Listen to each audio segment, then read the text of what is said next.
So welcome to lecture 16 of MCS 507. So the topic of this lecture is Pexpect and testing. In between, I will say something about pattern matching. So what is the setup? Suppose you want to interact with another program that is interactive, so via the terminal. So one can, as we did before, redirect all the output of one program to a file after first calling this program with a prepared input file. So we can redirect the input and then process the output. This works in a program that runs a while and it's not too good.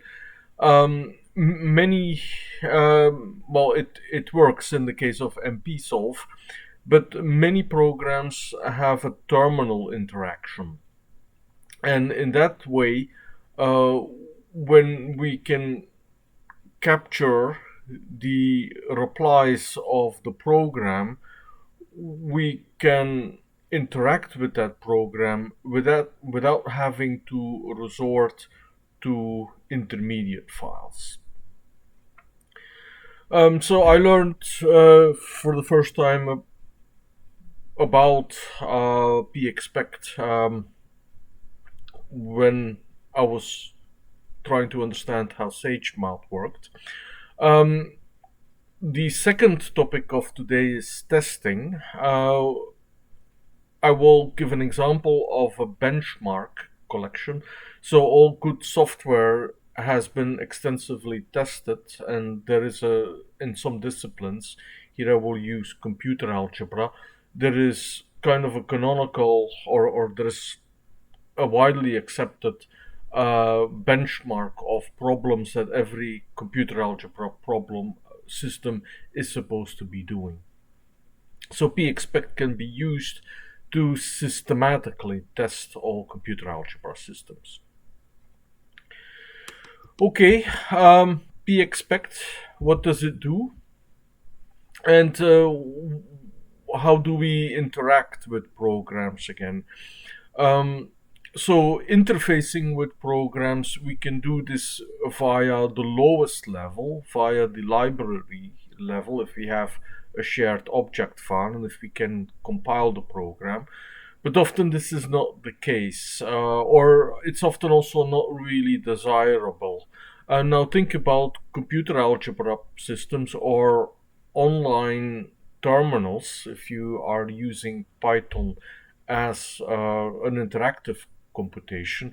Then if the program has a command line interpreter interface, perhaps that is the way we want to interact with the program. So what is Pexpect? It is a pure Python module for spawning applications, and the applications are called children. So the child application is actually an instance of the other program. So Pexpect is P from Python, and it comes from an extension of the Tcl scripting language. Tcl, tkinter, we may have mentioned this. It's easy to install. I should say there's one problem with it, is that the spawning of children doesn't really work on Windows. So this is mainly Linux or a Mac solution here. So this does not really work for a cross-platform interaction. Okay, but there is WinPexpect, so there's a Windows version of it. So one can most likely, if it all works for Pexpect, one can port things, not with the same code, but one can do the same thing then on a Windows computer. Here is our hello world. So when we always encounter a new computing environment, we do the hello world. Um, so we have, or I have, several Python interpreters available, and one could think that you have a Python application, say it's Python 2, and for one reason or another, you do not want to upgrade that Python. It would be too tedious or too tricky to do, but you just want to do a run with it. So here we have two different Python 3 interpreters. Python 3.7 in this case, and Python 3.6 on the same computer. Um, so here is the session. So the Python 3 that is called at the command prompt is spawning a Python 3.6 session. And here we see the output of the Python 3.6 interpreter. So the user can type in some commands. Actually, this is what the script does. The exit is then also done by the Python 3 script, and the replies are being shown. Let's see how this works. So we have the spawning of the child. So here you can see that this is a very typical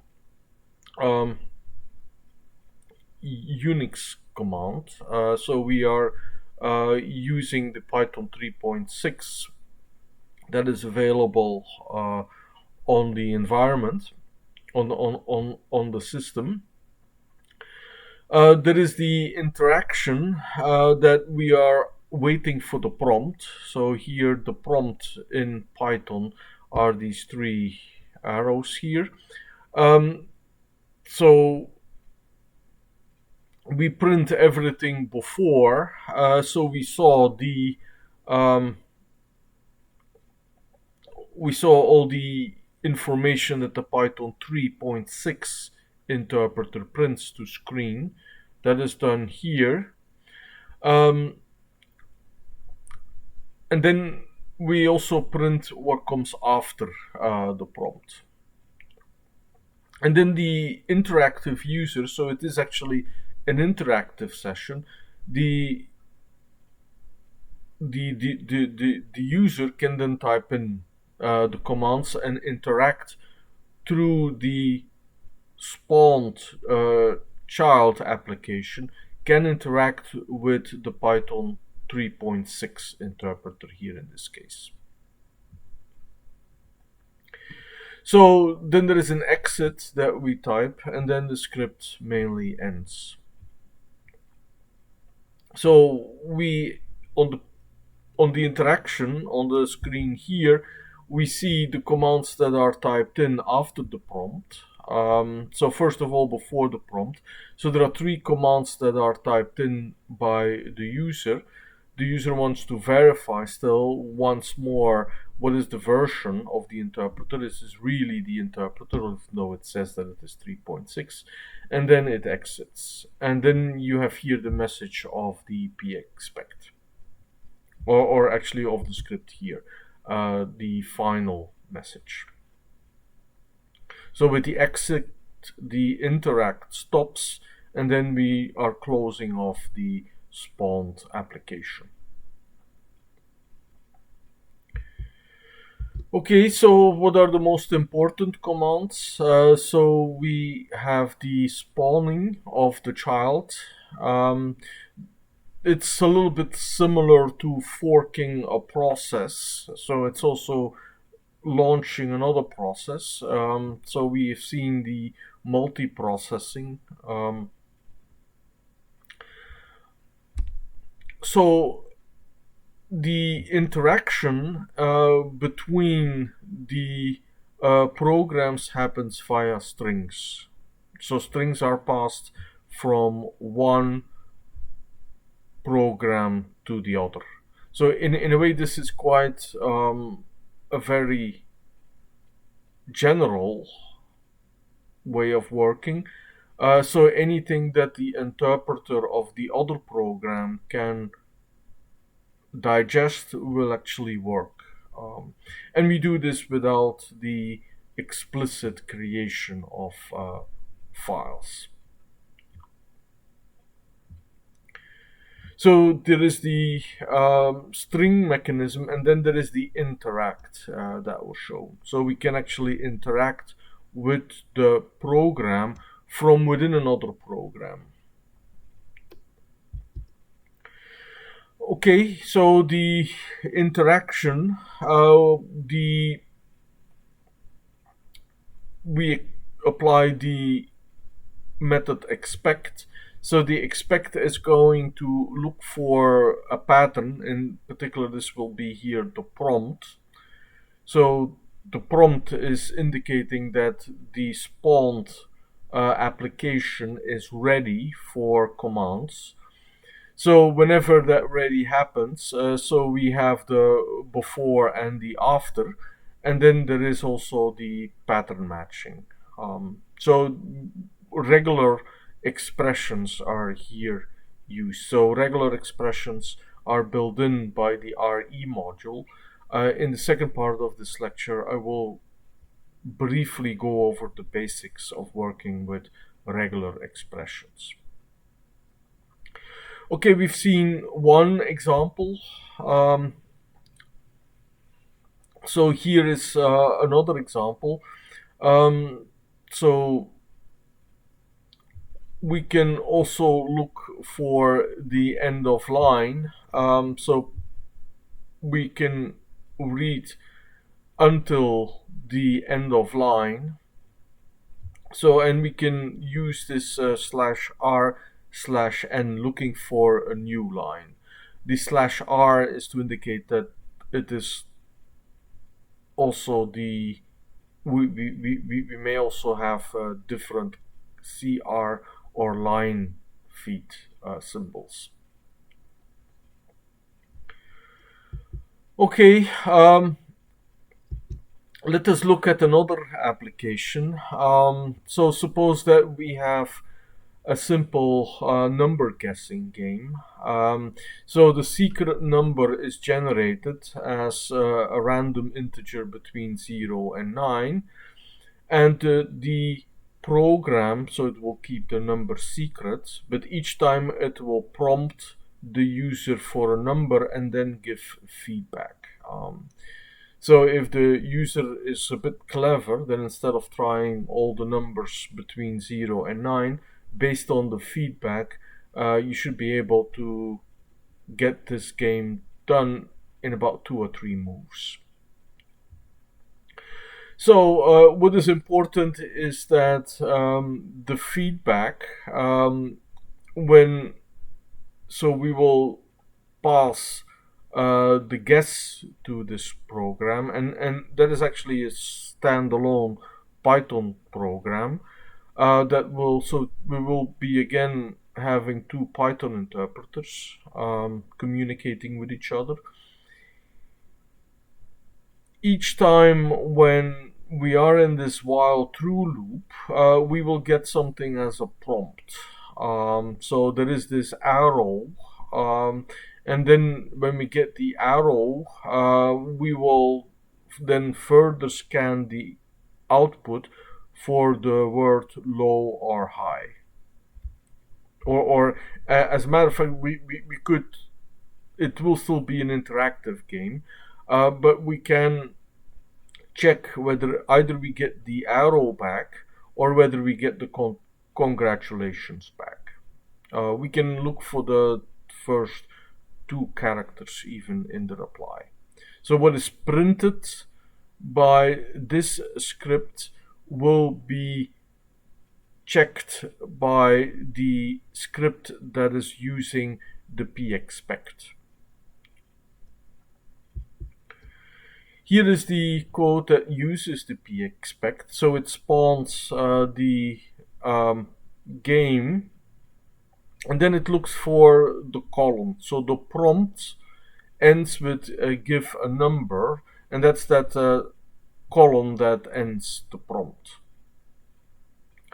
So we print all the data before the prompt, so the user will also see give a number in the interval 0, 9, the same message, we have the same prompt. Then we will do the interact, and if an exception happened, then the game will be over. So if the we will do here the interaction within an exception handler. Okay, here is how the game is now played through the Pexpect. So the code on the previous slide is executed. And it is the user that actually processes the too high or too low. So, and the game actually ends by finding the secret. Okay, so that was in an interactive game. So now let's have a computer that is actually runs the game. And the computer here is rather brutal force. The computer will enumerate all the numbers starting from 0 up to 9. So we span the child, we look for the prompt, and we send it our next number, sent as a string. So here this is the illustrating the communication between the two programs via strings. So we have the send line, which means essentially the same as the user typing in a number followed by a return. So send line also sends then the end of the line. Then we read 6 characters. So we read 6 characters, and that will be enough to decide whether whether we can figure out the reply. If the reply starts with the congratulations, so we look for the first 2 characters, or the last 2 characters that have been received as the reply, then we know we can stop here. The program has then guessed the secret. Okay, so that's 2 examples of a guessing game. Either the computer plays it, or we have it running in an interact. Here we have the running of the guessing game, and the 2 was the secret number. Okay, 2 exercises. So the computer playing the game was doing the brutal force, modified this guessing game so that the feedback of the oracle, too high or too low, is also taken into account. And then instead of enumerating all possibilities, one can apply bisection to guess the secret. A more involved exercise is to build a better interface to MP-solve. So MP-solve can also be used via a terminal interaction, and we can have input generated from a Python script and pass that to the MP-solve. Here you can also use this already to test the 2 root finders. So NumPy has a root finder, could also be in SciPy, but this is a root finder that doesn't really use multi-precision. So MP-solve can do a lot more than what you can do with 64-bit precision. So MP-solve is actually quite good in solving a lot of pathological cases. That's the main point. In some sense, one can see this both ways. We can define a better interface than what we did in lecture 6, but we can also start thinking about testing a benchmark test suite. So that could be very good for deciding whether to adopt certain new softwares or not. So you have your polynomials that you want every root finder to find the roots of these polynomials, set up a systematic test. Can also be used to see whether to transition to another version. So the Pexpect makes also the automatic testing possible.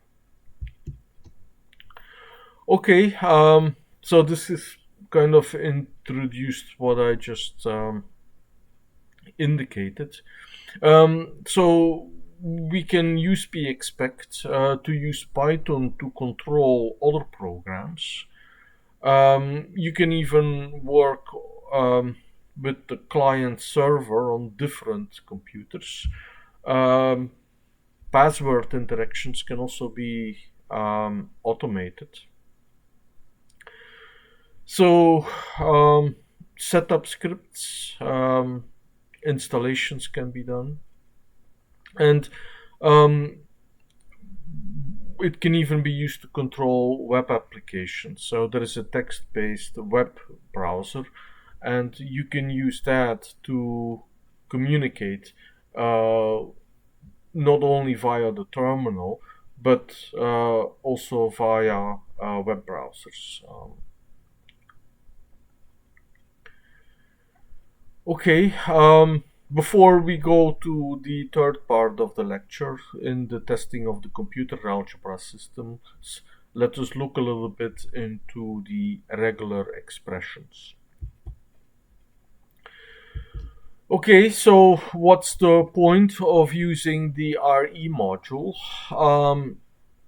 So we are passing strings, and in some sense strings are very flexible, but on the other hand, parsing strings is quite tedious. And it can also be somehow sometimes ambiguous. So if you prompt the user for yes or no, there could be already 4 different answers. Either the 2 short answers, lowercase, uppercase, and or also the full answer. So the entire yes is accepted as well. So here, for this case, we would already accept 4 different answers. Now, having an explicit test is rather tedious, but we can use the RE module, which is a standard Python library for that, to make this better rather than the explicit testing. How does it work? Well, we have 2 answers. So we have the short answer or the long answer. And we can match whether something matches short or long.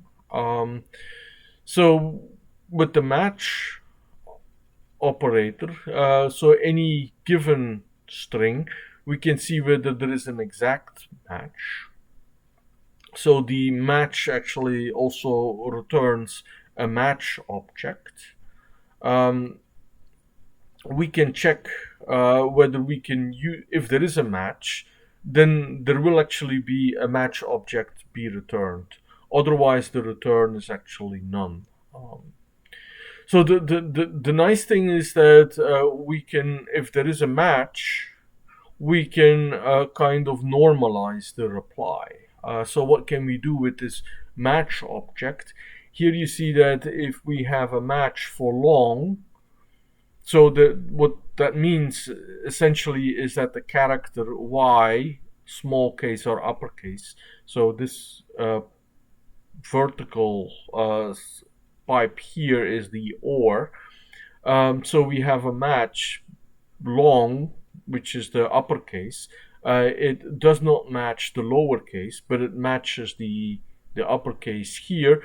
And then we can do the grouping.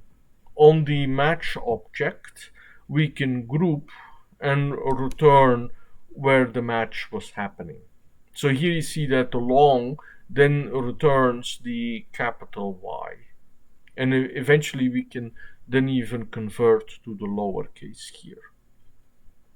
So for the 4 possible answers, we have then reduced these 4 possible answers to 1 character. Okay, so the match function matches strings. We have a pattern and a string, and we can check simply whether there is a match object that is returned or not. So here there is a match object if we have HE, so the character string is a substring. So the pattern here can be just a substring. The high is not a substring of hello, and therefore the matching essentially fails. So when the matching succeeds, then a match object is returned, and further actions can then be done with that match object. So we can group the substring where the pattern actually matched. Here we have the entire substring in this case. Okay, match only works from the start. So if we want for substrings that can be anywhere, start anywhere, then we have to do the search. So this looks for a substring here. Okay, what else? Sometimes we want to get formatted data. So here we have the formatting of time. So it uses a very particular format, and we can parse that format. So what we expect from this timing format is we expect a 3-character for the name of the day, the short name of the day. Then we have the name of the month, the day of the month. So here this was done on Monday, 11 November 2013, and at 7:19 in the morning. So the time can also be specified. So we can see that the pattern that is defined over here, the pattern matches the output of the current time from the time command. So there is a match. So we can check whether something is properly formatted. Another application of this regular expression, if you process web forms, if you write Python scripts to process web forms, then this is also extremely useful. So you can check whether if the user had to type in a birth date or any date, whether it is corresponding certain format without having yourself. So you just specify the pattern. So whether you expect an alphanumeric character, whether you expect digits and how many digits you expect. Is there white space, or are there, like in this case, columns here in between? And you can also look for a repetition. So there is also, with the curly braces, are any occurrences here. How many times there is an alphanumeric character, is it essentially saying. Okay, so this is very powerful. Here is another illustration. So for a greeting, you allow many possible greetings, either with the dot or without, or with a space, or the shortest form possible. So the title, checking whether there is a title, you can check on this, the valid titles. So here is what you allow for the input, and then you see certain variations that are not allowed. So the mismatches are given with the falses here.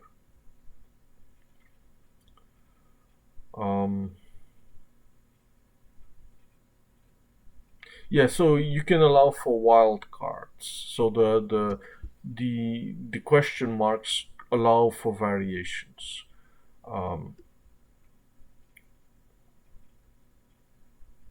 The dot is special, so the dot can mean any character. If you really want to mean the dot, then you have to use the slash dot.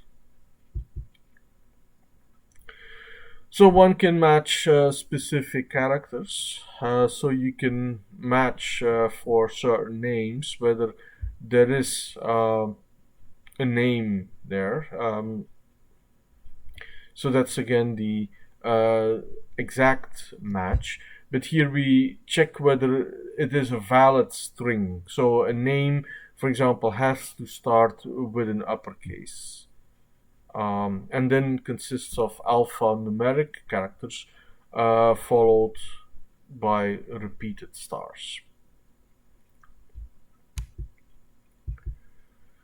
Okay, we can group the patterns. So we return then a tuple of everything that matched the pattern.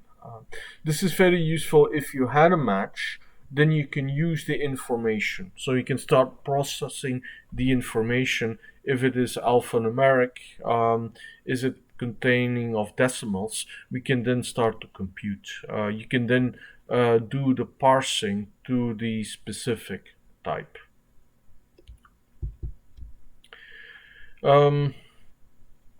Here is an example. So I extracted the time. So, and the time, then we have the hours, the minutes, and the seconds. So the groups return the string representations, but then I can parse these. So the groups returns the tuples of the strings. I can then extract the pure strings in there, the numerical representations via the conversion to the integers explicitly. Alternatively, you would rely on the exception mechanism. So if you didn't have these regular expressions, you could try to do a conversion. If it fails, then you do something else. But the exception handling mechanism is often rather expensive and should, as the name says, be used for exceptional cases. Okay, I was thinking that this is going to be too technical and take too long. I hope you get a taste in the 10 minutes that I spend on the RE module how useful this is. Okay, so let's get to our application in the third part of this lecture. I will not need 10 minutes, I think, for this.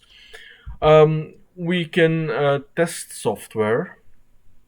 So if we test software, we can test to fail, or we can test to pass.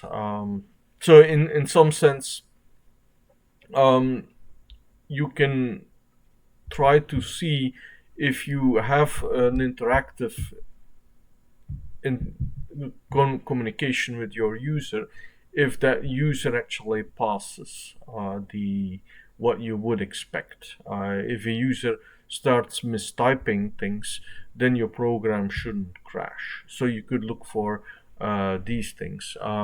With stress test, you could look for very difficult cases. So the Pexpect, by the way, has also the capability of providing a timer.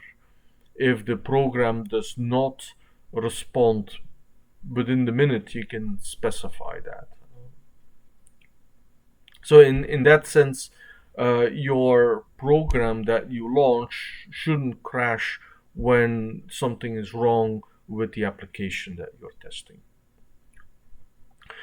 So SageMath is a kind of a super mathematical system in the sense that it bundles various computer algebra systems. So there is Maxima, um, which is a very original free and open source computer algebra system. Original, I mean, one of the older systems. ParisGP is for number theory, GAP is for group theory, Singular is for computational algebraic geometry, and sympy is symbolic computation in Python. Uh, so if you consider all these systems as computer algebra system, how do you test them systematically and automatically? So given that most of these systems will have a very similar syntax, so what I will test are some common benchmarks. So there is the paper of Michael Wester. So it's kind of an old paper, but it still is very good for kind of testing the mathematical abilities of computer algebra system. So what do you actually expect, but then in the conventional way of the work, when do you call a computer algebra system a computer algebra system? Well, the first thing that you may expect is that it can deal with arbitrarily long numbers. So here we make a long number, and it can also factor this in primes. So this 50 factorial, so that was one of the tests. We can of course try with all these computer algebra systems, try this out, and then by a visual inspection check this. But you want to do this automatically, and here is the automatic test that we are going to implement here. 50 factorial is 65 decimal places long, and there are 15 prime factors in this number. So let's get rid of the exponents. So you see the prime numbers that appear in 50 factorial. So this combines two of the tests. So we expect the computer algebra system to be capable of dealing with very long numbers, and we expect it to be able to do the factorization, the prime factorization, the factorization of primes. Okay, I will test this with sympy and also then with Sage. So here is how to do this in sympy. We have the factorial. We check for the number of decimal places. We look for the string representation. So the number of decimal places is the length of the string representation of the output of 50 factorial. And then there is the factoring, which is done with the factor int, and we can list the keys. So what is returned by this factor int is a dictionary. So the keys in the dictionary are the prime factors, the values are the exponents. So we sort them, and we then also make a string representation, and the length of the dictionary actually counts the number of prime factors. Okay, here is how the test now works. This is the output of the string of the script that was on the previous slide. The output is slightly edited because of the scrolling. So we can look at this. So we can test sympy by looking at the output. So it looks very convincing. So I mean, why would you doubt the factorization. So indeed, the other check would be to do the actual computation. But note that here we want to check, we have two very specific checks, that there are 65 decimal places and that there are 15 factors. And there is the assert. So the assert is built into the Python system, and it will raise an error if the condition, so the tests can now be codified as assertions.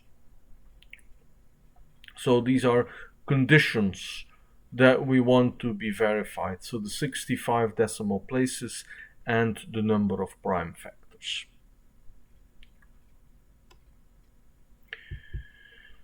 Okay, if the condition is true, then the test is passed. So this has the advantage that the program is far less verbose. So you can do a lot of asserts, and when all is well, nothing will happen. If you want to that the program does not crash on any of the tests, you would build an exception handler that then captures this assertion error. And eventually you then also write for every test that fails an appropriate message.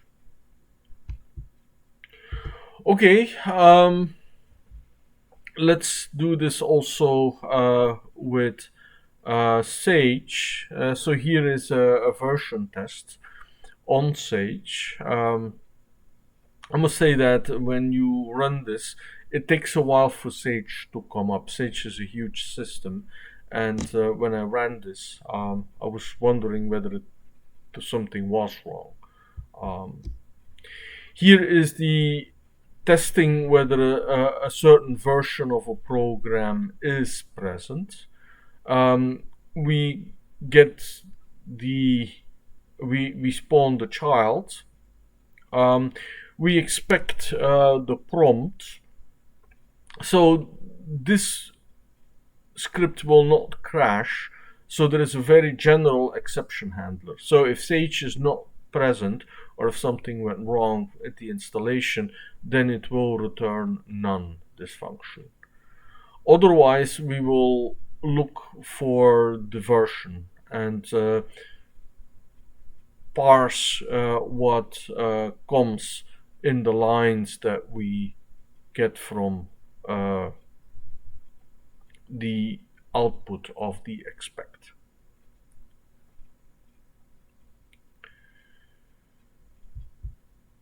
Okay, so then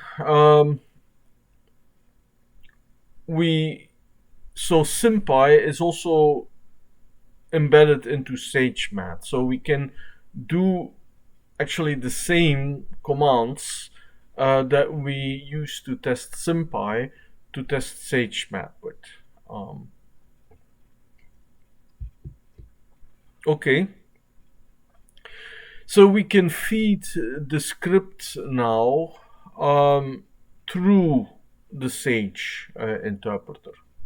So first we check whether the version is there, whether we have Sage installed, and then we open the sympy script for reading, and we're going to feed to Sage line after line the instructions that we used to test sympy.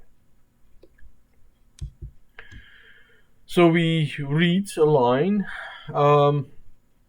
If we are at the end of the line, then we break out of the while true. If there is, so there are comments in there, so we skip the comment lines. If there is a proper Python instruction there, then we execute that instruction. So here we are running Python instructions that we pass through Sage. So we then also return the output that is returned, that is So each time when we send the line, we print what was executed. So if there is a print there, if Sage is supposed to print something, we take the output of Sage back and we print the output. So that's what the script is doing. Okay, I'm running towards the end. So I'm realizing that this is rather technical. But feel free to execute and test this. So the scripts are posted. So this is running one script, not through the Python interpreter, but through the Sage interpreter. So we can in this way also remotely executing other programs in a very similar fashion as the Python interpreter would execute them. So this is quite flexible. So some additional exercises. So some of them would actually lead through an entire project. So if you're interested in any of these other computer algebra packages, this could be one way to explore them and to look at the automated tests of the packages. You could also look at any software, any area of application that you are interested in, and look for a benchmark suite and look to automate the running of the benchmark. Sometimes benchmarks assume that you as a user are going to execute all the tests, and if there are only a couple of illustrations in the tutorial, that is fine. But if a system is really decently tested, then that could be like in here in the paper of Michael Wester. So there are 540 problems. You do not want to sit through all these 540 problems. It would be good if somebody would have done that systematically and coded that up. Okay, I hope this lecture was interesting. So the Pexpect or the Expect is a tool to set up the testing. So that's one of the applications of Pexpect. But in general, it's a tool to control applications from within a Python script. This could be used to interface with other programs. So I hope that this somehow indicates how Sage interfaces with other softwares. It's also a very general way of working. It only assumes that the executable is present on the system. So it's the general OpenXM interface principle again that we mentioned in lecture 6. Okay, thank you for listening to this recording. I hope this was interesting.